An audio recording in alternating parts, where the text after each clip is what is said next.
From the Peterson Event Center on the campus of the great University of Pittsburgh inside Pitt Studios, welcome to the award-winning Pat Narduzzi Show. I'm Larry Richard, and Panthers head coach Pat Narduzzi is coming off another convincing ACC victory on the road in Blacksburg over Virginia Tech. Coach, hard to believe that we've just passed the half point of the season, and congrats on your third consecutive road victory.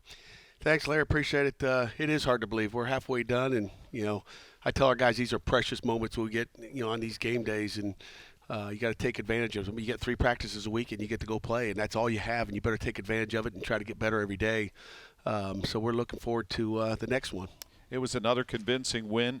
You did what you need to do on the road, and that's take the crowd out of it, and that's a hostile environment to play in, and it's been difficult over the past few years on the road at Virginia Tech. So scoring early and dominating helps take all that other stuff out of the picture. No question. I mean, we didn't start as fast as we wanted to. We would have, liked to score in that first drive, but our defense hung in there, kept getting 3 and outs and getting them off the field, and then our offense just started, getting going and scoring 21 in the first, that first half. We came out in the second half, and the student section was gone. They adios, which is, we took the crowd out of it, and our kids played solid in the second half. One of the things, while you didn't score as many as averaging 54 points up to that point, bottom line is you had a really balanced offense. Izzy Abanikanda had 21 carries for 140 yards. That's the kind of production you've been looking for out of your run game. It really is. He was a beast last Saturday. He played really good, and from the sideline, it was like get number 2 in the game. It was that type of day for him, and maybe this weekend it's Vince Davis doing that. But whoever that hot guy is going to get those carries in the second half. Maybe one of the most impressive things was fourth quarter domination on offense. An 11-minute, 30-second offensive drive that just iced the game. It really did. I mean, we got him in the time possession, which has always been critical. The last 2 times down there in the losses, we lost the time possession because of them being able to, to convert on third downs and moving the ball, and us not being able to get that done. So, that 11-minute drive was unbelievable. And some of your receivers, like Jared Wayne, who actually led the team in yards, and of course Jordan Addison playing at a high level. Tasir Mack contributed. Lucas Kroll again as a tight end. Really spread it around, not only with the receivers, with the run game. It must have been very satisfying to see overall. It really was. I mean, that's what Kenny's going to do with the ball, spread it around to who's open, and sometimes he can see if you're open, sometimes he can't. But our O-line's playing at a high level. Now you're home against Clemson Tigers, and now you're ranked. Is there something to being the underdog, and now you're getting the recognition? What would you rather have? It really doesn't matter. In my opinion, in our kids' opinion, based on the last 2 times we've played these guys, we're the underdog. They've struggled to win, though. How do you attribute that drop-off? And you're still going to get their best. We're going to get their best, and they found a way to win now. I mean, they've hung on, and obviously North Carolina State didn't go the way they want. They lost in the opener to Georgia, right? The number 1 team in the country. They lost 10-3, and right. Georgia scored a defensive touchdown, defensive touchdown. They had a pick 6 for a touchdown. That's their only 7 points. Georgia didn't score on this defense, so let's keep that in mind. That's the number 1 team in the country. Did not score on Clemson's defense, so our offense will have their hands full on Saturday, and our defense has got to step up and be the better defense that day. As fans watching, you look at your offense, number 3 in the nation scoring, and then Clemson is second on defense. So that provides for a great opportunity and a terrific matchup. By the way, Clemson has never played Pitt in Pittsburgh, so this is their first appearance at Heinz Field. We've been on the road 3 times against them, and I said that after the game. I think I said it in my presser on Monday. We're excited just to get it in our home field. We expect a really, really good crowd in Heinz Field. And Coach, each week you guys put together players of the week. So let's start with special teams in your game against Virginia Tech. Yeah, the special teams player of the week was A.J. Woods. He had total 13 plays, on special teams as well as some of his plays he obviously had on defense. But 3 tackles on special teams out of 16 plays. That's hard to do, and those weren't all on just a punt or a kickoff, which is obviously where you get to make tackles. But he had an extra effort and just playing with great technique the whole time. So he's done an outstanding job and continues to get better every week. Our defense player of the week, Eric Hallett. Obviously, he was the ACC DB of the week, and because of his 4 tackles he had, 3 PBUs, and an unbelievable interception. It kind of reminded me of Damari Hamlin. Damar's had a couple of those that look like that. So he's mid-season form right now, and I think he continues to get better weekly. And then offensively, Jared Wayne, his 6 receptions, 94 yards, TD. He had 2 explosives, 2 great catches, and that yak. Our guys continue to get in the end zone, which is something we didn't do a year ago. So we're excited about them. Offensive lineman of the week first is your grad transfer, Marcus Minor. Marcus Minor, he's like one of your favorite players. Communication major. You love that guy, don't you? He wants my job. He's awesome. He wants your job. He got a 91 grade. How does the grading system work so fans understand how that works among the coaches? Yeah, I mean, we take that tape afterwards, and Coach Borble, let's just talk O-line and talk Marcus Minor's 91% grade. He'll take his grade, and he's giving him a plus or a minus for his assignment. Does he know what he's doing? And he gives him a plus and minus for his execution. So he may go the right direction. Say he's supposed to zone to the right. Okay, he knows what to do. Okay, check. Give him a plus. And then does he execute it up to his par? And Coach Borbs is pretty tight on his grading, and he's getting a lot of pluses in that column. And then you put it together, and that's how we get our grades. Unsung heroes. Unsung heroes, again, so they're the backup player of the week, as you can call it. But Johnny Patrician, again, had 13 plays as well, graded out 100%, had another tackle on special teams, and again, just playing a great effort. He's the guy there. We had 2 on defense. Kalijah Cansey, that 1 sack he had, I thought, Aaron Donald came back when you saw that, just one of his plays. I mean, he broke through the line of scrimmage and, beat a guy there and then just trucked that poor tailback and really took down both of them, the tailback and the quarterback. So he had just 1 tackle, sack at TFL, and 2 quarterback hits. But when you look at 1 tackle for a D tackle, those guys are getting double. He's getting double teamed all day. He's about 285 pounds, and he is explosive. And then our other guy in defense was Cam Bright, who had 4 tackles, a sack and a TFL, and it was one of his better games this season. And, of course, the big run performance by Izzy Abanikanda. Izzy, my man Izzy, 21 carries, 140 yards. He was a beast out there, as I said earlier, and I couldn't be happier for him. He got going. We call explosives, for a run, 12 yards or more, and he had 4 of those. So, we haven't had a bunch of explosive runs. So it's good to see him have the ability to do that. It gives Coach Whipple, a confidence that, hey, when we dial up the runs, that we can get it done too. And you asked Servassier Dennis to step up last week, and he did in a big way. He really did. Phil Campbell was out with an injury, so we moved Voss over to the boundary and started Wendell at the mic. And he's got about 50% of his reps during the week at that position, just trying to get it, because he also is your backup mic. Brandon George plays a little bit, but Voss came in with 10 tackles. He mugged the quarterback the one time on it. I mean, it was like, whoa. And he had his head up and all that, but he was outstanding with a quarterback hurry and a quarterback hit. He is one of our smartest players. He knows everything that's going on out there. He's really intelligent. And your rocks that are so important, again, for the fans that don't know, these are the guys that give you the look of the team that you're facing. The special teams guy was Preston Levant, a linebacker, true freshman who's done a great job. Offensively, Matt Altsman, kid from Central Catholic, does a great job. And again, I knock on wood, we have not had many offsides on defense. I think we had 6 against North Carolina State a week ago. Whatever we ask him to do, if a center's doing some, cadence himself, trying to get you to jump offsides, pointing, trying to get you to jump, he is fantastic. He gives us the best look out of anybody every week. He could be that guy, so we're excited about him. And then Elliot Donald, the defensive player of the week on the Rocks, and he's going to be a great player for us. It's just he just keeps getting better. He's a future star, I have a feeling, and we've seen his name pop up a couple of times. That's good to see. Those are your Pitt Panther players of the week, and when we come back, you'll meet one of the spectacular defenders. Damari Mathis will join Coach. You're listening to the Pat Narduzzi Show, presented by Dollar Energy Fund on the Pitt Panthers Radio Network.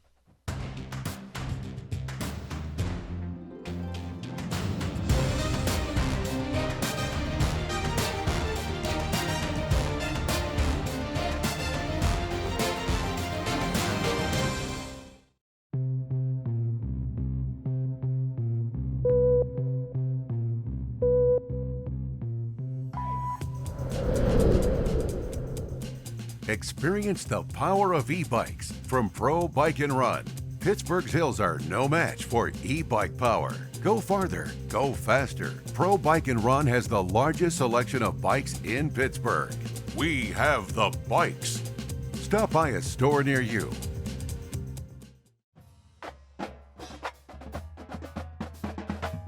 Damari Mathis from Lakeland, Florida, in his 5th year at the University of Pittsburgh, and he is Coach Pat Narduzzi's special guest. And I know you missed the entire season for fans that don't know, but you played every game the year before. I can't imagine what it was like to sit and not play. Did that help you focus even more for this season because you know how precious it is to be out there every day? Yeah, at first it was like a negative feeling, but I tried to turn the negative into a positive and find out ways that I can help the team.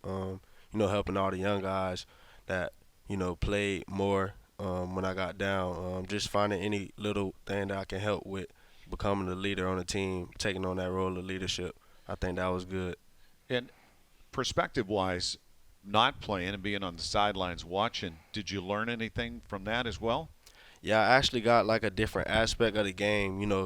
Coming off my 2019 year, I played a lot, and I never got to see like how the game looks from the sideline. So it's like way different, like a different aspect. So during that time with me being injured, I kind of seen a lot of little things that I wouldn't normally notice when I'm on the field. So that was just great. Give me one example of something you thought, wow, from this perspective that now you can utilize every week. Like really looking at down and distance and, seeing what type of concepts that an offense is going to run. Like certain teams might be a stick team, and I'm looking at it on the sideline like I know what route is coming, and then it actually happens. Like that's crazy seeing that off the sideline. Like it's crazy seeing the whole offense and you seeing that play develop. It was crazy. And one of the really positive things I've heard about you, Damari, is your compete level and the effort that you put in each and every day and the focus that you have. Yeah, I'm really hard on myself. I try to compete in every which way I can possible. I feel like that makes me better, but not only me, it makes my teammates better. And it's kind of like a never-ending cycle where we all can get better. I think that's great. But that's always been me as a person. I've always been competitive in anything. And a lot of times you're out there on an island, and so it's real obvious sometimes if things go well or if they don't. And you have to have a short memory at the same time. Yeah, that's like what you said, having that short memory. Like say if like a play doesn't go my way, I'll kind of be hard on myself like in the moment, but then it's like snap out of it. Next play, you got to think about the next play. What can you possibly do in your technique or down the field to make a play on that next play? That's the type of mindset that I try to keep playing at cornerback, I would imagine, Coach and Damari, that the most exciting opportunity for you is when you get a pick and you got that ball. What's going through your mind? I'm excited, just trusting my technique, playing my keys, trusting that Coach Narduzzi has me in the right situations. Just once I get that ball in my hands, I'm looking to score. So that's my first thought. So you're playing Clemson. This is the next team up. I know you block everything out. You're focused. The fans are all excited. You're ranked 23rd. Does this feel any bigger than any other week? It feels big, playing Clemson. I actually feel like it's big to me because I never really actually played against them yet, with me being out last year. But, every week we just try to focus on the team that's up, that's next at hand. So, Clemson is the team that's up, and we're going to do our best to do what we need to do to get the job done. Well, let's talk about the Tigers. They have a new quarterback. We all know Trevor Lawrence played at a high level, #1 pick in the NFL. As you guys look at Clemson's offense, what have you seen? What's your focus? Just watching film, just looking at their offense. I feel like they're going to try to get a lot of people involved. I feel like they're trying to find that guy that they want to, I guess, like brand their offense. But, I feel like on the outside we're going to get like a lot of shots at us. So we're going to have to be able to respond in a positive way with those shots, being able to play the fade, being able to play post, glance, stuff like routes like that. And as Coach said, a lot of talent throughout their lineup. They really don't have any weaknesses per se, but they mix it up. They use some RPO. And what have you seen? I mean, DJ's big dude, 6'5", 245 pounds. And he moves around pretty good. Yeah, he does. He's a big quarterback, has a great frame. We're just going to try to do our best to, try to mess him up, with our aggressive style of defense. And, like I said, I know Coach Narduzzi is going to put us in the best possible position that we are going to be in to make plays. You trust your coaching staff, but I I'm getting a sense, talking to different players and listening over the past few weeks, how much they trust each other, Coach, in doing their job. No question about it. I mean, it all comes down to that. Damari doesn't do his job out on Mathis Island out there. It hurts everybody else, and I think that we all learned that at the Western Michigan game. Everybody starts to worry about somebody else's job, and they're throwing RPOs on us, and all of a sudden, everybody starts worrying about the RPO, and then nobody worries about the run, and then then you have issues. So, we've got to definitely go out there and stop the run against these guys, and let our DBs do their thing. By the way, this is the first time Clemson will face Pitt on the road. And ironically, the Tigers have won a school record 31 consecutive home games. The last time they lost at home was to the Pitt Panthers. Coach, you might recall that night at Death Valley. Yeah, I remember that night. That was a great night. I'd like to have one in Heinz Field. Coach's special guest is cornerback Damari Mathis. So, coming from Florida, what got you to come to Pitt in the first place, Damari? A big thing was the way, we run our defense, that is aggressive style of quarters. I always had a love for that, And you knew you were going to be asked for a big responsibility in that position. Yes, sir. And, I'm always ready for a challenge. I got that competitive style. I feel like the way we run our defense fits me, so that's great. And what has your experience been campus here in the city of Pittsburgh coming from Florida? It's been different. The weather is the biggest thing, just adjusting to the cold. Down in Lakeland, Florida, it doesn't really get cold, almost really never. But, adjusting to that, the city is nice. It's beautiful. Just meeting different types of people, learning different cultures. I think that was a cool experience for me. Well, it's fun to watch you compete at a high level. We'll look forward to Saturday at 3:30. Yes, sir. I hope to see you there, too. Quarterback Damari Mathis, Coach Narduzzi, special guest. And when we come back, Pat Bostic, former Pitt quarterback, will join us. What you need to know about the Tigers. You're listening to the Pat Narduzzi Show, presented by Dollar Energy Fund on the Pitt Panthers Radio Network. You're ready to buy a home? Start your search at howardhanna.com. You'll be the first to see new listings, find similar properties, and connect with a local Howard Hanna agent. Get started today at howardhanna.com. Being home. Welcome back, Pitt Studios, inside the Pete, which has been refurbished. They put in this beautiful new floor. They're getting ready for basketball season here.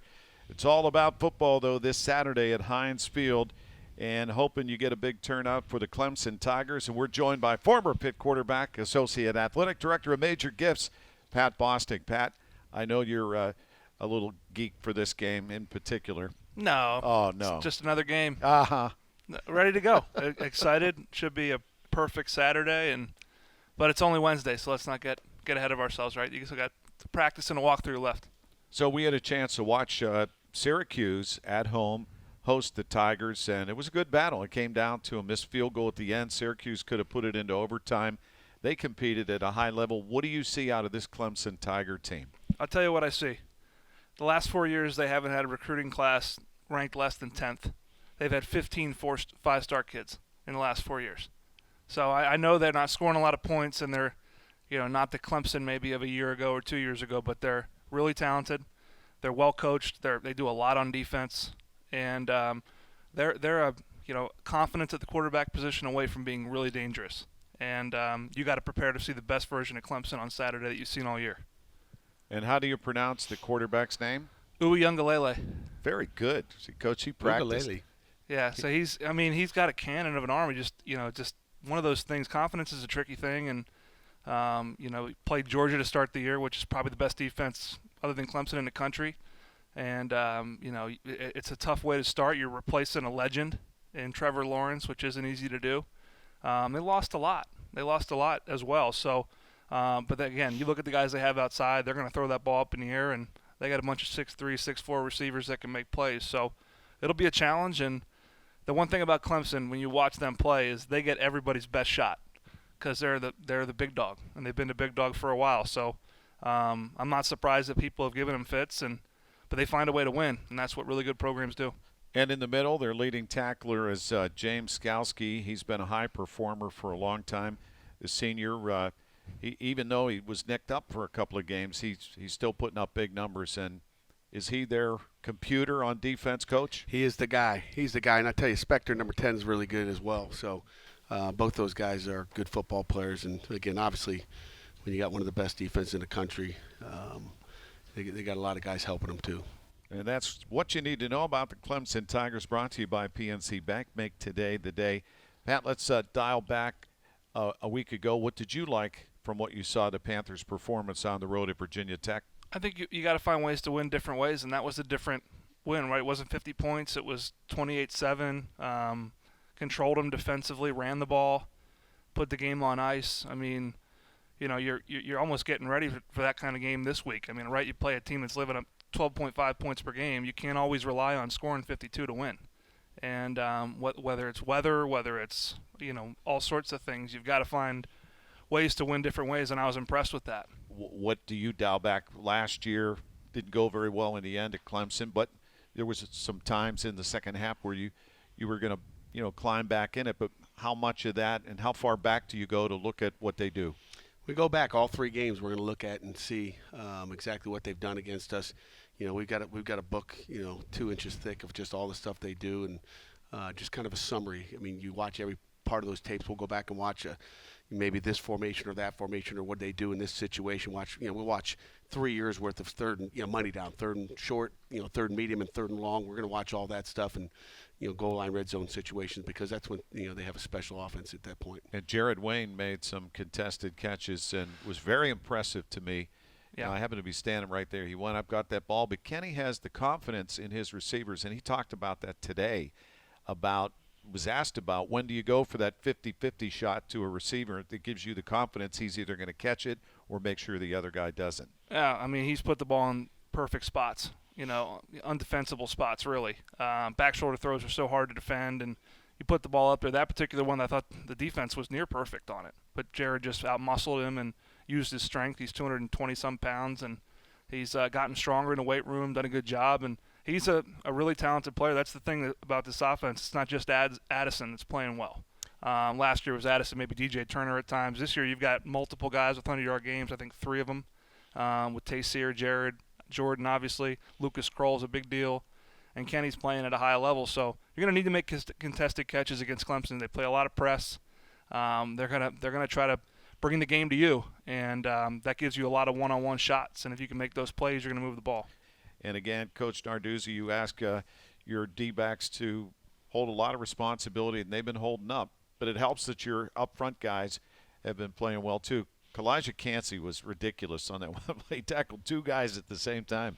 He really was. You know, our defense has got to play well. It's going to be we've got to be the best defense on the field that day. We've got to neutralize their offense and give our, we're going to score 7 points on offense. I don't know what we're going to score on this defense, but if we only score 7, then we got to shut these guys out. So, Pat Bostic, keys to victory Saturday as you see it. Well, I mean, a year ago, the turnovers were just killer. I mean, you can't turn it over against this team. It's like putting blood in the water. Obviously you give an offense that struggled short field, so you got to protect the ball. But there are plays downfield. You got to win explosives against Clemson. They're gonna make some plays. They made some plays against Syracuse down the field, even though they only scored 10, 17 points. You got to win explosives, and defensively, I mean, you got to win those one-on-ones. And we got to be physical at the corner spot because they're going to be physical. They're going to be big. Yep. They're going to push off like they did last year, and we got to be able to fight that.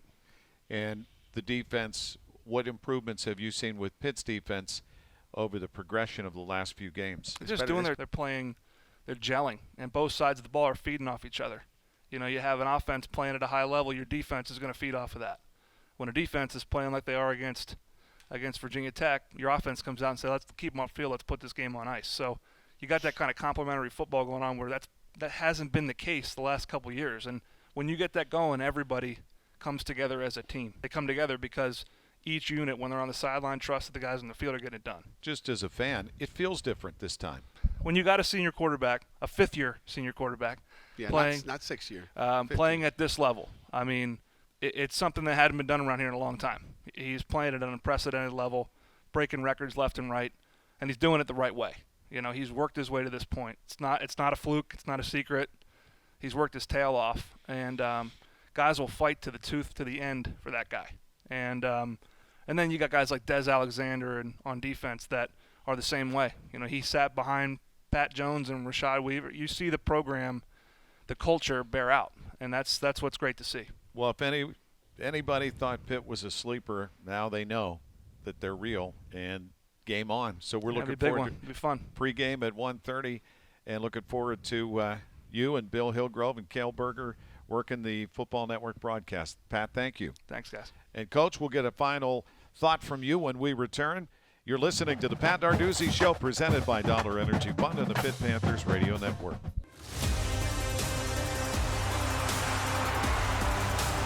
Keep your eyes on number 8. He is playing exceptional football.